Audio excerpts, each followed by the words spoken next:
Good morning my dear students. आज हम लोग काव्य खंड का दूसरा पाठ पतंग हम लोग पढ़ेंगे। कवि का जन्म सन 1948 ईस्वी में बिहार के मुंगेर जिले में हुआ था। उनकी प्रमुख रचना है जनता का आदमी, भागी हुई लड़कियां, ब्रूनो की बेटियां। इनसे प्रसिद्धि प्राप्त की। दुनिया रोज बनती है उनका एकमात्र कविता संग्रह है और इसी कविता संग्रह से हम पतंग शीर्षक कविता का अध्ययन करेंगे।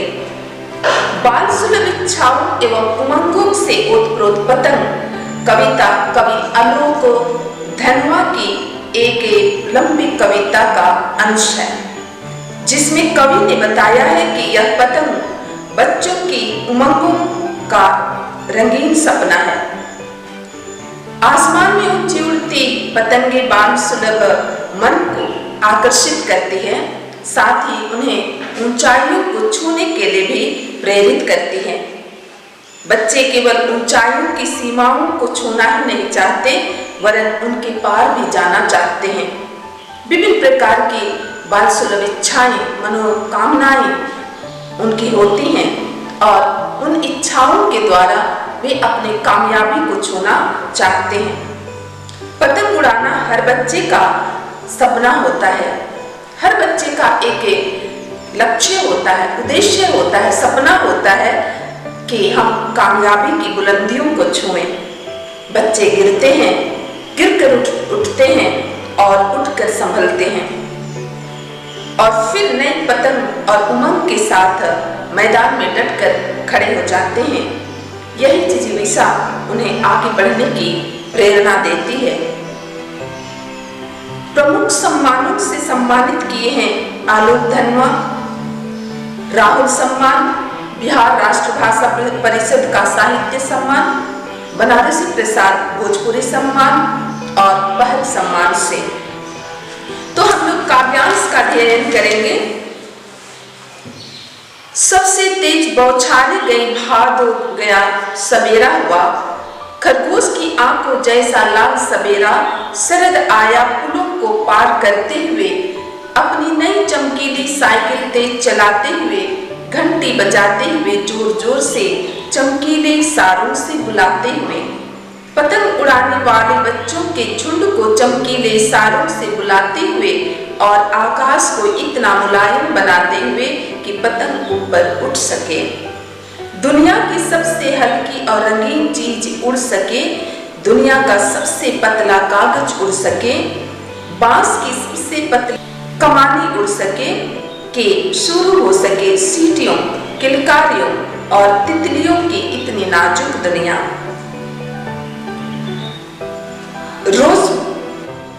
दुनिया रोज बनती है काव्य संग्रह के पतंग शीर्षक कविता से उद्धृत है।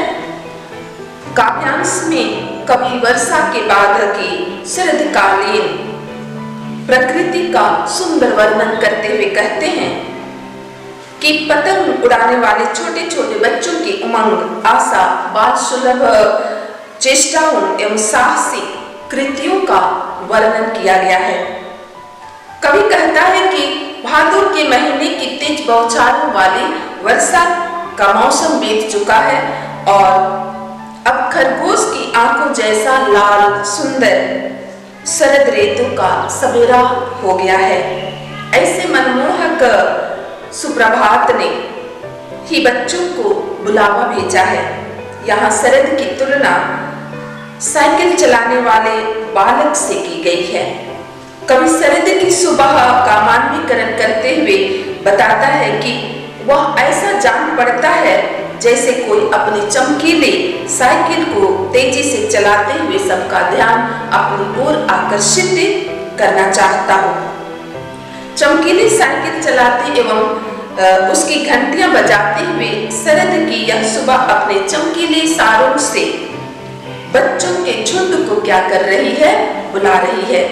इसने आकाश को और मुलायम बना दिया है, अर्थात बारिश के बाद मौसम साफ हो गया है और हवा थोड़ी तेज गति से चलने लगी है।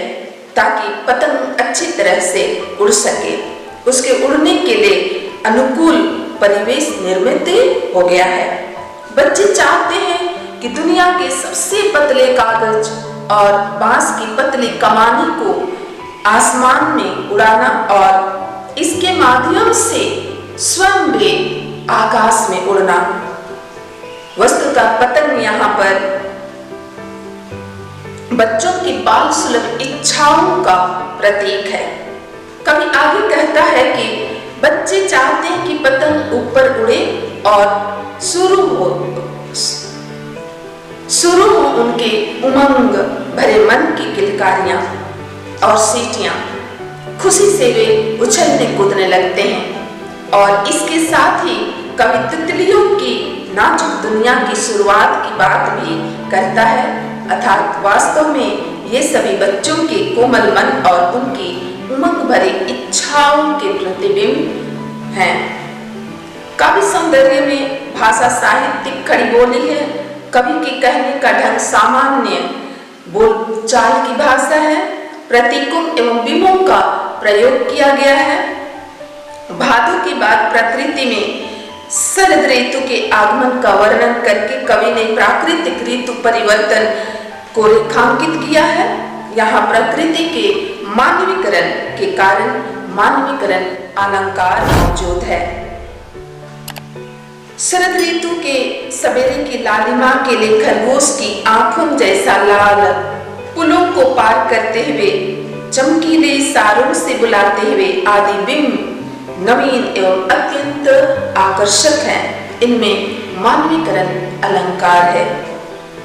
पतंगों, तितलियों, सीटियों, किलकारियों आदि के साथ बच्चों की नाजुक दुनिया शब्द के प्रयोग ने कविता में विशेष अर्धध्वनि और प्रभाव उत्पन्न कर दिया है। खरगोश की आंखों जैसा लाल सवेरा में उपमालंकार तथा जोर जोर में पुनरुक्ति प्रकाश अलंकार है। जन्म से ही वे अपने साथ लाते हैं कपास, पृथ्वी घूमती हुई आती है उनके बेचैन पैरों के पास। जब वे दौड़ते हैं वे शुद्ध छत्तों को भी नरम बनाते हुए, दिशाओं को मृदंग की तरह बजाते हुए, जब वे पेंग भरते हुए चले आते हैं डाल की तरह लचीले वेग से, अक्सर छतों के खतरनाक किनारों तक उस समय गिरने से बचाता है उन्हें सिर्फ उनके ही रोमांचित शरीर का संगीत। पतंगों की धड़कती ऊंचाइयां उन्हें थाम लेती हैं महज एक धागे के सहारे। पतंगों के साथ साथ वे भी उड़ रहे हैं अपने रंध्रों के सहारे। इन काव्य पंक्तियों में कवि बच्चों के कोमल एवं उल्लासित मन तथा उनके शरीर में व्याप्त अक्षय ऊर्जा एवं उत्साह को रेखांकित करता है। कवि कहता है कि बच्चे तो जन्म से ही अपने साथ कपास जैसे कोमल भावनाओं एवं लचीला शरीर लेकर आते हैं, अर्थात न केवल उनकी भावनाएं श्वेत होती हैं यानी स्वच्छ एवं पवित्र होती हैं, बल्कि उनकी शारीरिक सक्रियता भी देखते ही बनती है। उनके बेचैन चंचल पैरों को तो थमने या रुकने का नाम ही नहीं लेता। वे हर समय भागते दौड़ते रहते हैं इधर से उधर। वे कठोर पत्थरों एवं सतहों वाली छतों को भी मुलायम ही समझते हैं।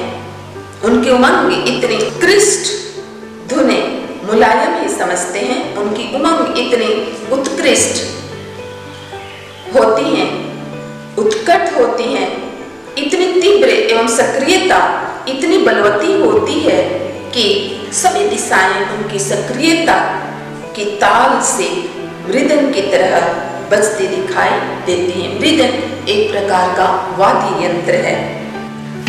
कवि कहते हैं कि बच्चे इतने उत्साहित होते हैं कि वे दिशाओं को अपनी बोलियों से मृदंग की भांति झंकृत और कंपायमान कर देते हैं।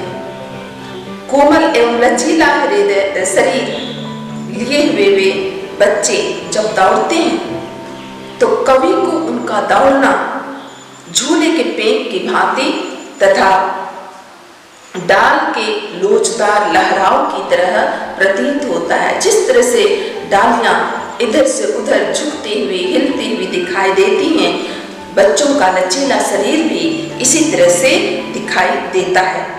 वस्तुतः कवि यहाँ बच्चों की कम उम्र और उसके अनुरूप उनमें उपस्थित शारीरिक लोच की ओर संकेत करता हुआ कहता है कि बच्चे अपनी धुन में पतंग उड़ाते उड़ाते जब कभी छत्तों के किनारों या मुंडेरों तक आ जाते हैं तो ऐसी स्थिति उनके लिए उल्लसित एवं रोमांचित शरीर का संगीत होता है, उन्हें गिरने से बचाता है। और जब वे गिरने से बच जाते हैं तो उनमें दूना उत्साह, दूना खुशी उत्पन्न होने लगती है। और कवि ऊंची उड़ती पतंग की डोरी के सहारे की बात कहकर यह बताना चाहते हैं कि अत्यंत एकाग्र एवं तल्लीन भाव से बच्चे पतंग उड़ाने में लगे हुए हैं और उड़ती पतंग के साथ साथ उनके मन की बाल कल्पनाएं भी ऊंची उड़ान भरने लगती है। कवि बच्चों की कल्पना प्रणमांशिकता को उपरोक्त विमोच के माध्यम से स्पष्ट करने की कोशिश की है। बच्चे अपने रोमांचित शरीर की अदृश्य लय के कारण बचे रहते हैं। दिन धड़काने वाली ऊंचाइयों पर उड़ती पतंगे मानो अपनी डोर से इन बच्चों को थामे रहती हैं, संभाले रहते हैं। इस प्रकार हम देखें तो काव्यांश की भाषा साहित्यिक खड़ी बोली है। मृदंग की तरह दिशाओं को बजाना, पतंगों की धड़कती ऊंचाइयां आदि उत्कृष्ट उदाहरण है। कोमलता के लिए कपास की उपमा अत्यंत आकर्षक है। उपमा अलंकार का कविता के विभिन्न पंक्तियों में प्रयोग किया गया है। जैसे दिशाओं को मृदंग की तरह बजाते हुए वे पेन भरते हुए चले आते हैं, डाल की तरह लचीले वेग से आदि। अगर वे कभी गिरते हैं छत्तों के खतरनाक किनारों से और बच जाते हैं तब तो और भी निडर होकर सुनहले सूरज के सामने आते हैं। पृथ्वी और भी तेज घूमती हुई आती है उनके बेचैन पैरों के पास।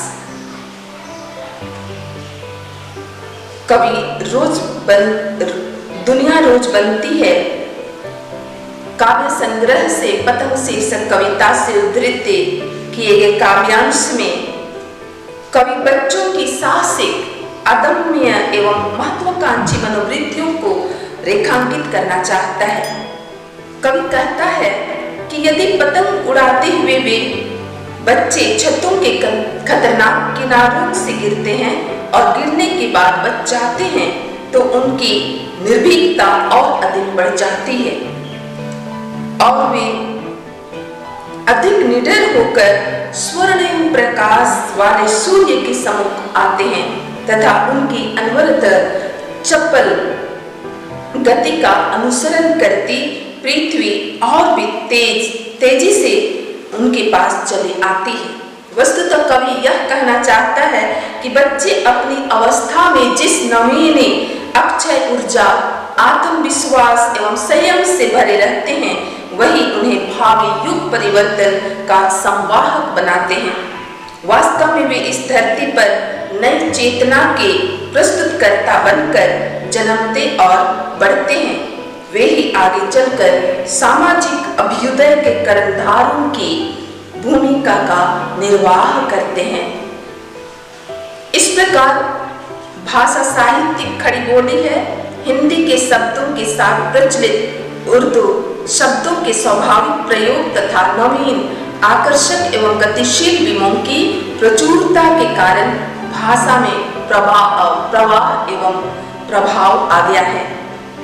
बच्चों को एक नए रूप में प्रस्तुत किया गया है जो निडर होकर सुनहले सूरज के सामने आने से प्रदर्शित हुआ है। सुनहले सूरज में अनुप्रास, पृथ्वी आती है में मानवीकरण अलंकार तथा गिरकर बच जाने में विरोधाभास अलंकार का प्रयोग दर्शनीय है। पैरों की गतिशीलता का बेचैन पैरों के माध्यम से व्यक्त किया गया है। धन्यवाद।